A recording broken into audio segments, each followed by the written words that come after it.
सो hey guys, मैं finally आप लोगों की डिमांड पर लेकर आ चुका हूँ एक बहुत ही कमाल की न्यू एनिमेटेड सीरीज को। ये कहानी किसी नॉर्मल पर्सन की नहीं होने वाली जो कि जीरो से हीरो बनेगा, बल्कि ये कहानी तो है गॉड की जो कि आ जाता है हेवन से धरती पर, लेकिन उसकी जो फिजिकल स्ट्रेंथ होती है वो एकदम गॉड के जैसे ही होती है, जिसकी वजह से वो काफी खतरनाक तरीके के कारनामे भी करता है और बहुत ही फनी स्टोरी भी आगे बढ़ती है, क्योंकि कुछ समय बाद उसकी होने वाली वाइफ भी उसको ढूंढने के लिए आ जाती है मॉडल वर्ल्ड में। तो बिना देरी के चलो भी इस कहानी को आगे बढ़ाते हैं, जिसकी स्टार्टिंग होती है हेवन को दिखाते हुए, जहां पर हम लोग सबसे पहले देख पाते हैं अपने मेन कैरेक्टर को, जिसको उसके मास्टर के द्वारा एक बॉक्स दिया गया था और उसके अंदर होता है एक स्पीयर। इसीलिए वो कह रहा था कि मास्टर आज फाइनली वो समय आ चुका है जब मैं इस हेवनली मैकेनिज्म स्पीयर को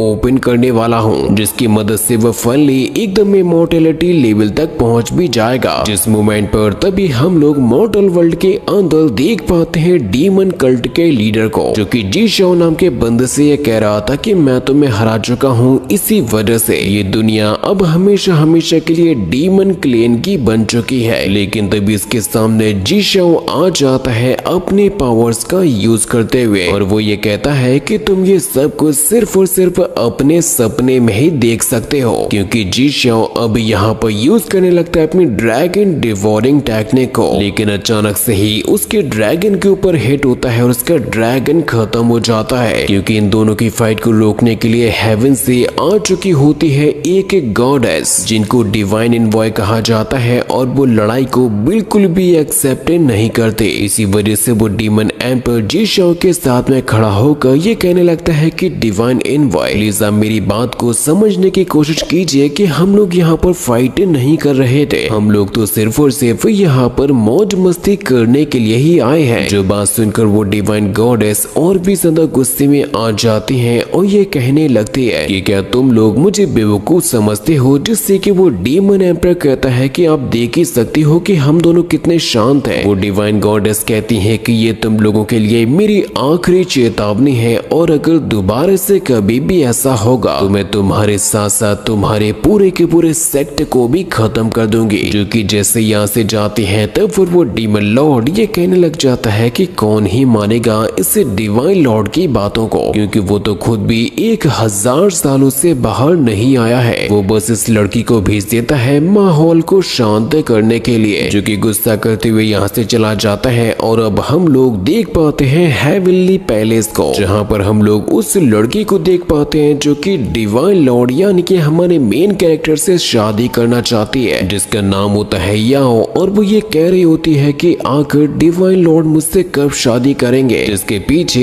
एक मास्टर होते हैं और वो ये कहने लगते हैं कि तुम चिंता क्यों करती हो, हमारे डिवाइन लॉर्ड अभी एक काफी क्रिटिकल से मूवमेंट के अंदर फंसे हैं। वो जैसे ही अपने हेवनली मैकेनिज्म स्फीयर को अनलॉक कर लेंगे वो बन जाएंगे एक रियल वाले इमॉर्टल, जिसके बाद में दावे के साथ में कह सकता हूँ कि वो तुमसे शादी जरूर से करेंगे। जो बातें सुन सुनकर याओ का तो दिमाग पक चुका था, इसीलिए वो कहती है कि वो हमेशा ही उस बेकार सी स्पीयर को अपने साथ में लिए रहते हैं। मुझे उनका इंतजार करते हुए इतना ज्यादा समय हो चुका है, क्या उनको मेरी जरा सी भी परवाह नहीं है। याओ गुस्से के साथ में मास्टर से पूछती है कि मुझे बताओ जरा, क्या मैं उनके लिए काफी नहीं हूँ। जो बात सुन के वो मास्टर कहता है कि याओ आप चिंता क्यों करती हो, असल बात तो ये है कि डिवाइन लॉर्ड ने आपको अभी तक देखा ही नहीं है, मतलब ये है कि उसने दुनिया की सबसे खूबसूरत लड़की को अभी तक देखा नहीं है। जो बातें सुनकर याओ की तो आंखें ही चमकने लगती हैं कि क्या सच में ऐसा है। वो मास्टर कहता है कि आप आने वाले समय में सुमेरु पैलेस की मिस्ट्रेस बनोगी। जिस मोमेंट पर अब तभी वहाँ पर वो डिवाइन इनवॉय आ जाती है और वो ये कहने लगती है कि डिवाइन लॉर्ड का समय आ चुका है इमोर्टैलिटी को प्राप्त करने का, और इस लड़की का असल में नाम होता है फीनिक्स गॉडेस, जो कि याओ से कहती है कि हमारे डिवाइन लॉर्ड अब पैराडाइज में जाने वाले हैं, इसी वजह से अब वो किसी भी हाल में तुम्हारे साथ में मैरी नहीं करेंगे। जो बात सुनकर याओ को गुस्सा आ जाता है, वो कहने लगती है कि तुम्हें अपने काम से काम रखना चाहिए, बस मुझे एक बार इस पैलेस की मिस्ट्रेस बन जाने दो, मैं सबसे पहले तुम्हें ही यहाँ से निकलवाऊंगी। जिस मोमेंट पर तभी इन लोगों को फील होता है कि अब यहाँ से जाने वाला है डिवाइन लॉर्ड, जिससे कि ये तीनों के तीनों वहीं पर ही पहुंच जाते हैं। डिवाइन लॉर्ड खुश होते हुए ये कह रहा था कि आखिरकार 1000 साल के बाद मैंने इसको क्रैक कर ही लिया, जिसे देखकर वह मास्टर और फीनिक्स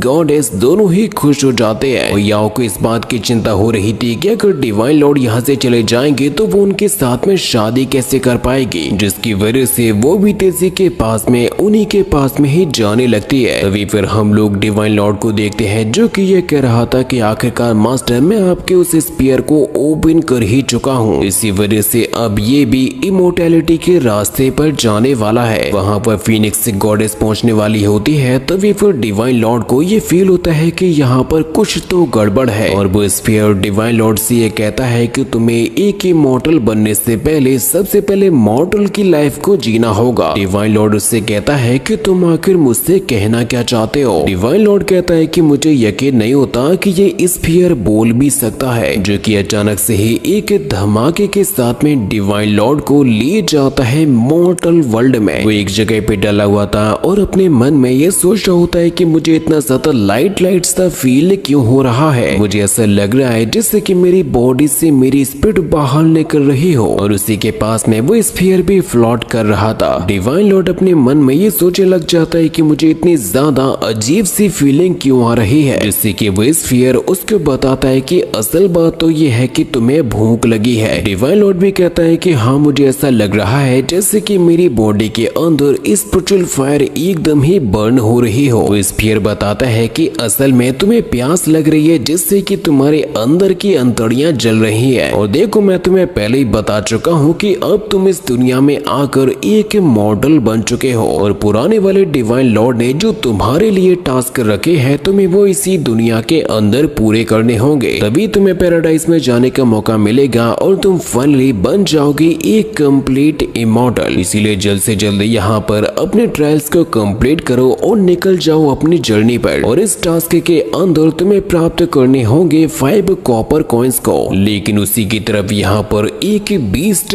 ऑक्स चला आ रहा था। डिवाइन लॉर्ड कहता है कि मैं आखिर उन कॉपर कॉइन्स को ढूंढने के लिए कहाँ पर जाऊंगा, जिस मोमेंट पर अब तभी इसके सामने ये बीस्ट बुल आ जाता है। वो स्फीयर बताता है कि ये एक मॉर्टल बीस्ट है जो कि तुम्हें जान से मारने के लिए तुम्हारे पास में आ रहा है, इसीलिए यहाँ से हट जाओ वरना इसकी वजह से तुम्हारी जान चली जाएगी। लेकिन जैसे ये बीस्ट बुल उससे टकराता है तो एक ही झटके के साथ में ये बीस्ट बुल मर जाता है। वो स्फीयर कहता है कि अरे यार मैं ये तो भूल ही गया था कि इस बंदे के पास में इंडिस्ट्रक्टिबल बॉडी है, यानी कि इस बंदे के पास में इतना ज्यादा मजबूत शरीर है जिसको किसी भी तरीके से मिटाया नहीं जा सकता। इसीलिए डिवाइन लॉर्ड कहता है कि सुनो स्फीयर, क्या तुम मुझसे कुछ बातों को छुपा रहे हो। डिवाइन लॉर्ड कहता है कि खैर छोड़ो, मुझे ये बताओ जरा, क्या मैं इस बुल को किसी को बेच सकता हूँ कॉपर कॉइन्स को प्राप्त करने के लिए। जिस मोमेंट पर तभी यहाँ पर कुछ शिकारी बंदी आ जाते हैं और वो ये कहने लगते हैं कि सुनो दोस्तों, तुम्हारी एबिलिटीज तो काफी कमाल की है, लेकिन ये जो बीस्ट है उसे सबसे पहले हमने देखा था और हम लोग इसे अपना शिकार बनाना चाहते थे, इसीलिए तुम ये हमें दे दो, तुम्हें इसके बदले में जितना पैसा चाहिए हम तुम्हें दे देंगे। डिवाइन लॉर्ड कहता है कि मुझे सिर्फ 5 कॉपर कॉइन्स चाहिए, अगर तुम्हारे पास में है तो मुझे दे दो। तो उनमें से एक बंदा कहता है कि क्या तुम ये रद्दी जैसी चीज मांग रहे हो, मैं तुम्हें उससे 1000 गुना बेहतर चीज को देता हूँ। और वो उसे देता है एक गोल्ड की ब्रिक को। लेकिन डिवाइन लॉर्ड गोल्ड को बिना लिए यहाँ से जाने लगता है उस बुल को लेकर, और ये कहता है कि मुझे सिर्फ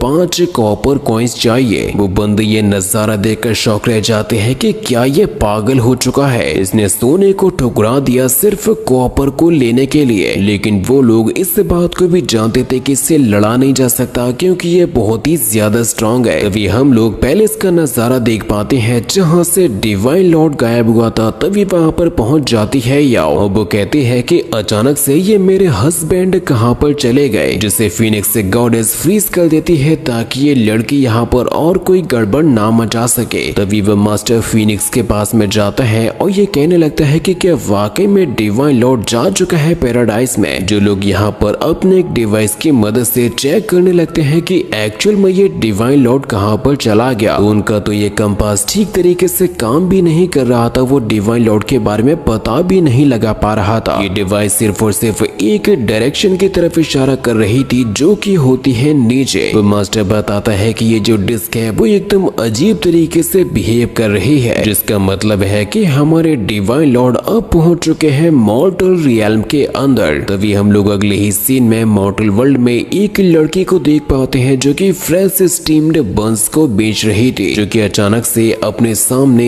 एक मरे हुए बुल बीस्ट को देख पाती है और शॉक हो जाती है उसे देखकर कि आखिर ये यहाँ पर कहाँ से आ गया। तभी उसके सामने डिवाइन लॉर्ड आता है और वो कहने लगता है कि सुनो लड़की, क्या तुम मुझे 5 कॉपर कॉइन्स को दे सकती हो? लेकिन उसे सबसे पहले भूख लग रही थी, इसीलिए वो कहता है कि तुम सबसे पहले मुझे ये स्टीम्ड बंस को दे दो, जिसके बदले में मैं तुम्हें ये पूरा का पूरा बुल देने के लिए तैयार हूँ। जो बात सुनकर वो लड़की काफी ज्यादा खुश हो जाती है और सॉक्स के बदले दे देती है 5 बंस को डिवाइन लॉर्ड को। वो जैसे ही उस बुल को वहां से ले जाने लगती है तो डिवाइन लॉर्ड उस लड़की से कहता है कि क्या तुम मुझे ये बता सकती हो कि मुझे 5 कॉपर कॉइन से कहाँ पर मिलेंगे? तो वो डिवाइन लॉर्ड को एक कॉपर कॉइन दिखाते हुए कहती है कि क्या तुम इन कॉइन्स की बात कर रहे हो? वो लड़की कहती है कि अगर तुम्हें सच में ये कॉपर कॉइन चाहिए तो तुम्हें मुझे दोबारा से एक और ये बुल मार कर देना होगा, जिससे कि डिवाइन लॉर्ड तुरंत ही जंगल के अंदर जाता है और वहां से एक और बीस्ट बुल को मार कर ले आता है, जिसे वो लड़की पका देती है। लेकिन ये डिवाइन लॉर्ड तो उस पूरे के पूरे बुल को ही खा जाता है। वो लड़की कहती है कि अगर तुम्हें सच में कॉपर कॉइन चाहिए तो तुम्हें एक और बुल को लेकर आना होगा, जिससे कि वो इसी तरीके से बार बार जाता रहता है, बुल्स को मारता रहता है और उनको ही खाता रहता है। उसने जंगल के अंदर बुल्स को मार मार के उनका पूरा का पूरा खानदान ही निपटा दिया था। ये लड़की डिवाइन लॉर्ड को ये सर्व करते करते थक चुकी थी। वो कहती है कि मुझे ये सब कुछ बेचना था, लेकिन तुम तो ये सब कुछ खा चुके हो। और सबसे लास्ट में वो एक रैबिट को पकड़ के लेकर आ जाता है। वो कहता है कि माउंटेन के अंदर कोई भी बुल बीस्ट बचा ही नहीं है। और डिवाइन लॉर्ड की इस खतरनाक सी भूख को देखकर वो स्फीयर भी चौंक जाता है। वो कहता है कि आखिर इसकी ये भूख शांत होती क्यों नहीं है? क्या ऐसा हो सकता है कि इसकी भूख का राज उसकी इंडेस्ट्रक्टिबल बॉडी के अंदर छुपा हो? और अब आखिरकार लॉर्ड की ये भूख शांत हो ही जाती है और उसका पेट भर जाता है, लेकिन खाने की वजह से उसका टास्क कंप्लीट हो नहीं पाया था। वो लड़की तो रोते हुए कहने लगती है कि आखिर कोई इंसान इतना ज्यादा कैसे खा सकता है? तुमने मुझे तो बर्बाद कर दिया। मैंने अपनी बनाई हुई मेहनत सारा का सारा खाना तुम्हें सर्व कर दिया जिसे तुम चट कर गए हो। ना तो मेरे पास में लकड़ी बची है, ना चावल बची है, ना तेल बचा है, ना नमक बचा है। उसके पास में बचे होते हैं तो केवल और केवल 3 कॉपर कॉइन्स। वो लड़की अब डिवाइन लॉर्ड से कहती है कि मैं तुम्हें इतनी आसानी के साथ में अब यहाँ से जाने नहीं दूंगी। तुम्हें कुछ भी करके सबसे पहले मेरा कर्ज चुकाना होगा और मुझे पैसा देना होगा, जिसके बारे में डिवाइन लॉर्ड को कुछ भी पता नहीं है कि आखिर ये कर्ज चुकाना कहते किसको है। वो लड़की समझाती है कि तुम जैसे ही मेरे लिए एक बुल को लेकर आओगे तो मैं उसके बदले में तुम्हें 5 कॉपर कॉइन्स को दूंगी, लेकिन याद रखना तुम्हें उसके बदले में खाने के लिए कुछ भी नहीं मिलेगा। डिवाइन लॉर्ड सोच रहा था कि इससे तो आसानी के साथ में मेरा टास्क भी कंप्लीट हो जाएगा। इसी वजह से अब वो डिवाइन लॉर्ड को अपने साथ में अपने घर पर ले जाती है और कहने लगती है कि वैसे तुमने मुझे अभी तक अपना नाम नहीं बताया कि तुम्हें बुलाते किस नाम से है। डिवाइन लॉर्ड कहता है कि मेरे पास में तो मेरा कोई नाम भी नहीं है, अगर तुम चाहो तो मुझे डिवाइन लॉर्ड के नाम से बुला सकती हो। वो बच्ची कहती है कि वैसे ये किसी नाम से तो मैच नहीं करता। डिवाइन लॉर्ड कहता है कि ठीक है, तुम मुझे बताओ कि आखिर यहाँ पर लोग एक दूसरे को बुलाते कैसे हैं। वो छोटी बच्ची कहती है कि मुझसे मिलो, मेरा नाम है चैन श्याओनिंग और इसी तरीके से मेरे गांव के अंदर सभी लोगों के अलग अलग नाम हैं। मैं अपने डैड से बात करके तुम्हें जरूर से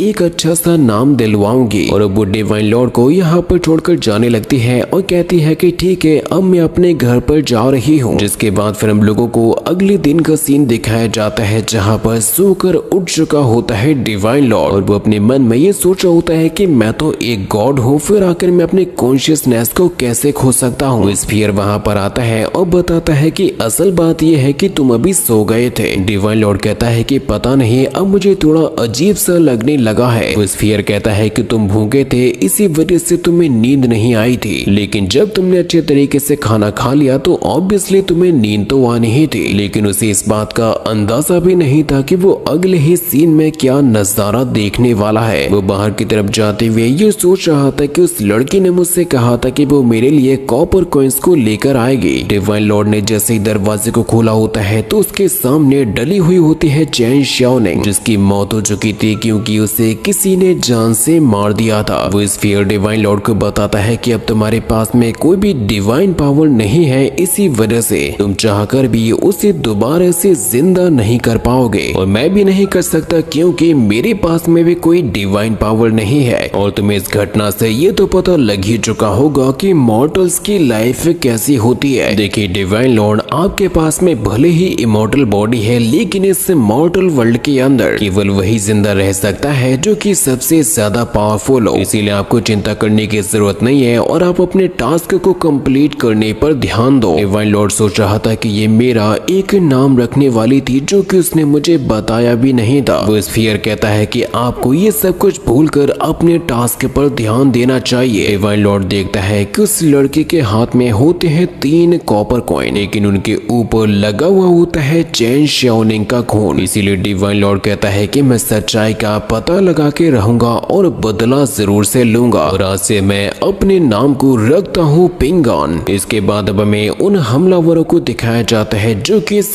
गांव के अंदर तबाही मचा रहे थे और लोगों को जान से मार रहे थे। और वो लोग गांव में असल में किसी चीज को ढूंढते फिर रहे हैं जिसके चक्कर में उन्होंने कई सारे लोगों की जान भी ले ली। वो हमलावर कहता है कि मैंने देखा था वो लड़की उनको लेकर यहीं पर आ रही थी, आखिर उसने कहां पर छुपाया होगा। जिस मोमेंट पर तभी यहाँ पर एंट्री हो जाती है पिंगान की, जो कि ये कहता है कि तुम क्या ढूंढते फिर रहे हो, जिसने केवल एक ही अटैक के साथ में उस ग्रुप के लीडर की हालत खराब कर दी थी। और अब वो बाकी के साथियों की तरफ बढ़ते हुए कहता है कि तुम ही लोग हो जिन्होंने चेन शाओनिंग को जान से मार दिया। उनमें से एक बंदा कहता है कि मैंने कई सारे लोगों को मारा है और अब बारी तुम्हारी है मरने की। लेकिन पिंगान के पावर के सामने ये नॉर्मल सा मॉर्टल कुछ भी नहीं था जो कि एक ही झटके के साथ में उसको मार देता है और अगले बंदे के पास में जाकर उसे केवल अपनी एक उंगली की मदद से ही खत्म कर दिया था। चौथे बंदे को वो पलक झपकते ही जान से मार देता है, जिससे कि उनका बॉस ये कहने लग जाता है कि ये सब कुछ हमने किया है मास्टर ज़ैंग की वजह से, जो कि हुआंगडू सिटी के हैं और उन्होंने हमें ऑर्डर दिया था यहाँ पर आने के लिए क्योंकि वो पाना चाहते हैं डीमन पिल्स को। और कल तुमने जितने भी जानवरों को जान से मारा था वो सभी के सभी डीमन बीस्ट थे और उन्हीं के अंदर पाई जाती है डीमन पिल। इसी वजह से हमारे बॉस ने कल तुम्हें गोल्ड की ब्रिक को भी दिया था ताकि तुम हमें वो बुल को दे दो और तुम्ही ने हमें वो देने से मना कर दिया था, जिसकी वजह से वो लड़की मारी गई। पिंगान कहता है कि अब मैं सब कुछ समझ चुका हूँ कि ये सब कुछ किसकी वजह से हुआ। वो बंदा कहता है कि तुम समझ चुके होगे कि तुम्हारी वजह से हमें यहाँ पर आना पड़ा और उस बच्चे की भी जान गई। चिंता मत करो और अगली बार से जरा केयरफुल रहना। अब जैसे ही यहाँ से जाने लगता है तो तुरंत ही मर जाता है। वो स्फीयर कहता है कि क्या तुम्हें सच में लगा था कि तुम हमारे डिवाइन लॉर्ड के कंधे को छुपाओगे। पिंगान कहता है कि अरे यार मैंने उसको मार दिया, उसने अभी किसी सिटी के बारे में मुझसे कहा था, वो किसी ओल्ड ज़ैंग के बारे में कहा था, अब मुझे वहीं पर ही जाना होगा। पिंगान ने अब उस बच्चे की बॉडी को वहीं पर जमीन में ही दफना दिया था। और वो कहता है कि मेरे मास्टर ने मुझसे ये कहा था कि मॉर्टल की मौत हो जाने के बाद उसकी ग्रेव ही उसका घर होती है, इसी वजह से मैंने उस बच्ची की ग्रेव को एकदम घर के जैसे बनाया है। पिंगान कहता है कि तुम यहीं पर ही रहना, जब मैं इमॉर्टल बन जाऊंगा तो मैं तुम्हें दोबारा से जगाने के लिए आऊंगा और जिसकी भी वजह से तुम्हारी जान गई है उसे तो इसकी कीमत चुकानी ही पड़ेगी। डिवाइन लॉर्ड जैसे यहाँ से आगे बढ़ने लगता है तो उस स्फीयर की वजह से वो लड़की अचानक से बाहर आ जाती है जो कि इस मिशन का एक हिस्सा होती है और वो कहने लगती है कि आखिरकार डिवाइन लॉर्ड का मिशन कंप्लीट हुआ। वो ये सब कुछ असल में करवा रही होती है फीनिक्स। वो कहती है कि तुमने अपना काम बखूबी निभाया क्योंकि मॉर्टल वर्ल्ड के अंदर सबसे पहला काम था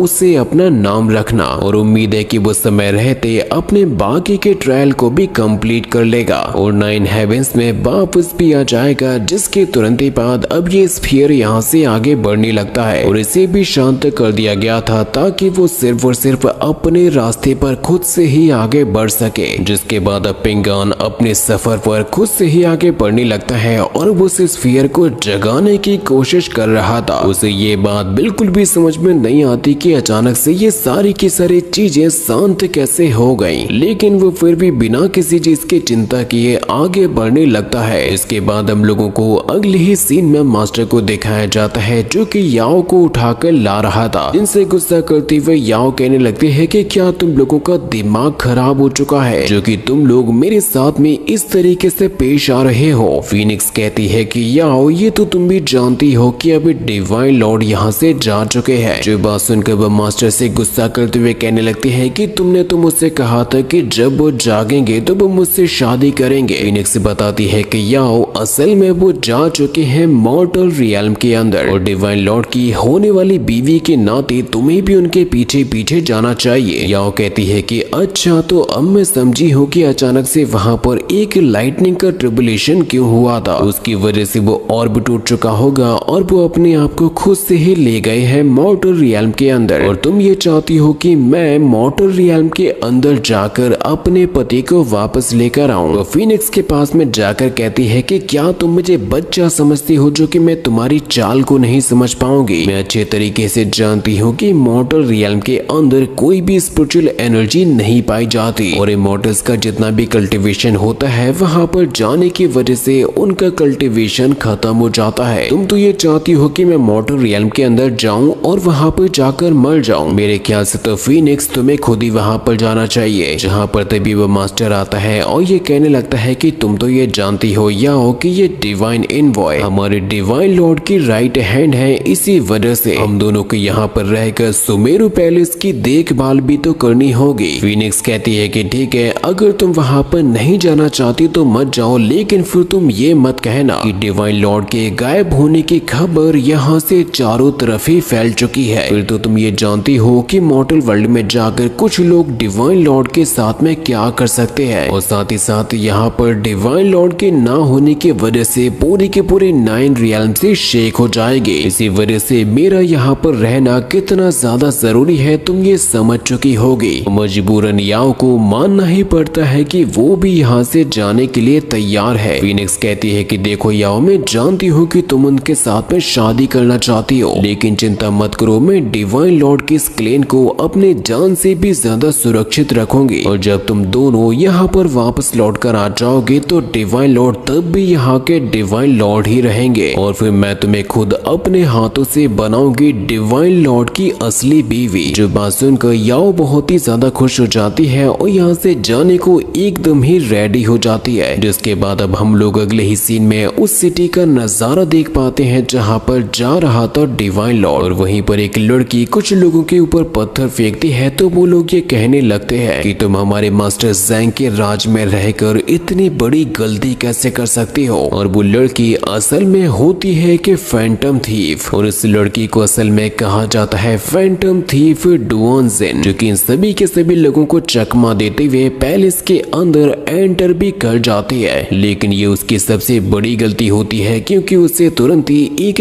केस के अंदर बंद कर लिया गया था और वो जैसे ही उस केस को टच करने की कोशिश करती है तो उसमें से बिजली का झटका भी लगता है और इस फैंटम थीफ को असल में कैद किया होता है इस सिटी के सबसे अमीर आदमी ने जिसका नाम होता है ज़ैंग। वो कहने लगता है कि मेरे पास में ऐसी ऐसी चीजें हैं जिसकी वजह से तुम्हें यहाँ पर आना पड़ा और तुम भी फैंटम थीफ कहलाने के लायक हो क्योंकि तुमने भी काफी बड़ी बड़ी चीजों को चुराया है और अब तुम्हारी हिम्मत इतनी ज्यादा बढ़ चुकी है कि तुम मेरे डीमन पिल्स को तक चुराने के लिए आ गई हो। वो फैंटम थीफ कहने लग जाती है कि तुम सच में बहुत ही बुरे इंसान हो। जहाँ पर ज़ैंग जैसे ही कुछ कहने वाला था तो फैंटम थीफ अपनी चप्पल उठा के उसको मारती है, जिसकी वजह से ज़ैंग गुस्से के साथ में कहने लगता है कि तुम्हें अपनी जान प्यारी नहीं है। जो कि अब जैसे ही उसके ऊपर हमला करने के लिए जा रहा था तो उसे केवल एक स्टोन की मदद से जान से मार दिया होता है डिवाइन लॉर्ड ने, क्योंकि अब फाइनली यहाँ पर आ चुका होता है पेंगान। अब वो यहाँ पर आगे बढ़ते हुए ये कहने लगता है कि मैंने तो केवल अपने पावर्स का जरा सा हिस्सा ही यूज किया था, फिर आकर ये बंदा इतने जल्दी जान से कैसे मर गया। वो यहाँ पर रखी हुई चीजों को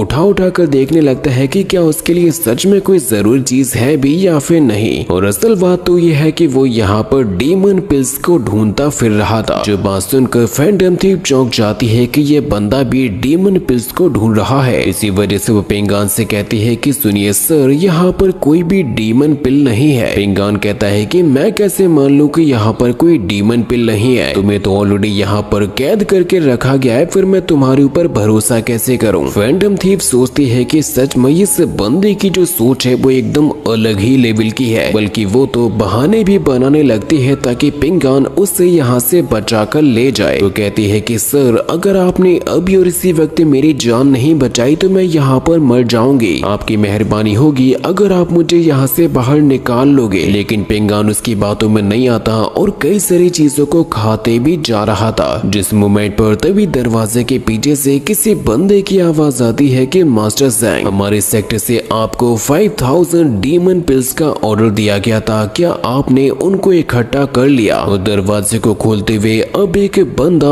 अंदर की तरफ आ रहा था जहाँ पर मौजूद होता है पिंगान। पिंगान यहीं पे बैठकर कहने लग जाता है कि यानी कि ये ज़ैंग नाम का बंदा डीमन पिल्स को तुम्हारे ऑर्डर पर इकट्ठा कर रहा था। जिससे कि वो मिस्टीरियस बंदा कहने लगता है कि अब क्योंकि तुम्हारा मास्टर ज़ैंग मर चुका है तो मुझे वो सारी के सारे डीमन पिल अब तुमसे चाहिए। पिंगान तो एकदम मजे के साथ में एक ट्रेजर फ्रूट को खाए जा रहा था। वो छुपा हुआ बंदा अभी भी ये कह रहा था कि तुम दोनों मेरे बराबर के नहीं हो, इसीलिए जल्दी से मैंने जो भी कहा है उसको पूरा कर दो। पिंगान कहता है कि तुम भी ये देख सकते हो कि यहाँ पर एक भी डीमन पिल नहीं है, क्योंकि ये बात मुझसे इस लड़की ने कही थी और मुझे लगता है कि यहाँ पर सच में कोई डीमन पिल नहीं है। जो मिस्टीरियस बंदा अब सामने आ जाता है और ये कहने लगता है कि मुझे फर्क नहीं पड़ता कि तुम कौन सी चाल को चल रहे हो, मैं जो जानना चाहता हूँ वो बता दो, और अगर तुम मुझे नहीं बताओगे कि डीमन पिल्स कहाँ पे है तो इसके लिए तुम दोनों को ही अपनी जान गंवानी पड़ेगी। जो कि अब दरवाजे को फोड़ते हुए अपना सीधा ही हमला कर दिया होता है पिंगान के ऊपर। लेकिन पिंगान के रिफ्लेक्शन इतने ज्यादा फास्ट होते हैं कि वो आसानी के साथ में उसके हमले को डॉज कर देता है। और पिंगान ने जिस लेवल का पंच हिट किया था उसकी वजह से ये पूरा का पूरा हाउस ही डिस्ट्रॉय हो जाता है और वो फैंटम थीफ अचानक से एक अंडरग्राउंड जगह पे जाकर गिरती है और वो कहने लगती है कि सच में उससे लड़के का जो पंच था वो बहुत ही ज्यादा स्ट्रॉन्ग था। लेकिन फैंटम थीफ के साथ साथ वो केस भी वहीं पर जाकर गिरता है जिससे कि वो दोबारा से कैद हो जाती है। और यहाँ पर हम लोगों को अब देखने को मिल जाती है हजारों की संख्या में डीमन पिल्स, जिन्हें देखकर वो फैंटम थीफ कहने लगती है कि मुझे यकीन नहीं होता कि यहाँ पर इतनी सारी डीमन पिल्स छुपी हुई होंगी। वो कहती है कि मैं कितनी ज्यादा लकी हूँ जो कि मैं इस जगह पे आ चुकी हूँ। लेकिन उसके सामने खड़ा हुआ होता है पिंगान और ये कह रहा था कि सच में ये मोटर्स कितने ज्यादा कमजोर होते हैं, एक एक अटैक में ही मर जाते हैं। जो कि अब जैसे यहाँ से जाने लगता है तो वो फैंटम थीफ कहती है कि सुनिए सर, प्लीज मुझे यहाँ से निकाल लीजिए। लेकिन पिंगान ये सोच रहा था कि अब उसको यहाँ से जाना होगा काओशान सेक्ट में, क्योंकि वहीं से डीमन पिल्स को बनाने का इतना बड़ा ऑर्डर दिया गया था। इसीलिए वो बिना रुके यहाँ से जाने लगता है और ये फैंटम थीफ यहाँ पर फंस कर रह जाती है। वो कहती है कि सच में ये कितना ज्यादा अजीब बंदा था, इसीलिए मुझे किसी और पर भरोसा ना करके खुद पर भरोसा करना होगा, क्योंकि इस दुनिया में ऐसी कोई भी जगह नहीं है जहाँ से डुआन जिन बाहर ना निकल सके। जिसके फिर अगले ही सीन में अब हम लोग देख पाते हैं काओशान सेक्ट के पैलेस को, जहाँ पर पैलेस के अंदर से बड़ी ही अजीब सी ऊर्जा बाहर निकल रही थी। वहीं पर बाहर की तरफ खड़े हुए होते हैं एक एल्डर और एक मास्टर। यहाँ पर जितने भी सफाई वाले कर्मचारी लगे हुए होते हैं वो देखते हैं कि अचानक से ही बाहर के दरवाजे को कोई ठोक रहा है। साथ ही साथ अंदर की साइड से इन लोगों का जो सेक्टर लॉर्ड होता है वो भी अजीब सा बिहेव कर रहा था। ये लोग अब जैसे ही दरवाजे को खोलने के लिए जा रहे थे तो अचानक से वो दरवाजा टूट जाता है, क्योंकि यहाँ पर फाइनली आ चुका था पिंगान। और ये सफाई करने वाले लोग जैसे ही आगे बढ़ने लगते हैं तो पिंगान उन लोगों को अपने पावर्स की मदद से दूर फेंक दिया था और उन लोगों से पूछता है कि क्या मैं सच में काओशान सेक्ट में आ गया हूँ, क्योंकि ये तो बहुत ही ज्यादा गरीब है। जहाँ पर अब तुरंत ही वो मास्टर और वो एल्डर फाइट करने के लिए आने लगते हैं पिंगान से। लेकिन उसी मोमेंट पर दरवाजे को खोलते हुए अब फाइनली बाहर आ जाता है काओशान सेक्ट का सेक्टर मास्टर, जो कि अपनी पावर्स को इमर्ज कर रहा था। और वो पिंगान को देखकर कहता है कि क्या ये मॉडल मुझसे लड़ने के लिए आया है। जिसे देखते ही पिंगान कहता है कि अच्छा तो तुम हो वो बॉस ज़ैंग जिसकी वजह से ये सारा का सारा मसला हुआ। जिसके ऊपर अब उसने पलक झपकते ही एक बहुत ही जोरों का पंच भी हिट कर दिया था। सेक्ट लीडर समझ भी नहीं पाता कि इसने उसके ऊपर हमला क्यों किया, लेकिन उससे पहले ही पिंगान हमला करते हुए कहता है कि तुम्हारी वजह से शाओनिंग मारी गई। सेक्ट लीडर ये कह रहा था कि तुम क्या बकवास कर रहे हो, मैं तो किसी शाओनिंग को जानता भी नहीं हूँ। जिसके तुरंत ही बाद पिंगान उस उसको बहुत ही बुरी तरीके से मारने लगता है, उसकी हड्डियों को तोड़ने लगता है। पिंगान ने उसे मार मार कर उसकी हड्डियों को तोड़कर रख दिया था, लेकिन इतनी ज्यादा एनर्जी को यूज करने की वजह से अचानक से ही पिंगान की बॉडी को भूख लगने लगती है। पिंगान उस सेक्ट लीडर के ऊपर हमला करते हुए कहता है कि क्या मुझे फिर से भूख लगने लगी है, इसीलिए उसको जल्द से जल्द कुछ न कुछ खाना पड़ेगा, अपनी भूख को शांत करना होगा। उस सेक्ट लीडर कहता है कि लड़के, क्योंकि अब तुम अपनी लिमिट तक पहुंच चुके हो, इसीलिए मेरी बारी आ चुकी है तुम्हें मजा चखाने की और तुम्हारी जान लेने की। जो कि अचानक से अपना डीमन ट्रांसफॉर्मेशन करता है, जो नजारा देख के उसके सेक्ट के ही लोग कहने लगते हैं कि उन लोगों को तो पता ही नहीं था कि उनका सेक्ट मास्टर किसी डीमन आर्ट को भी जानता है। पिंगान को तो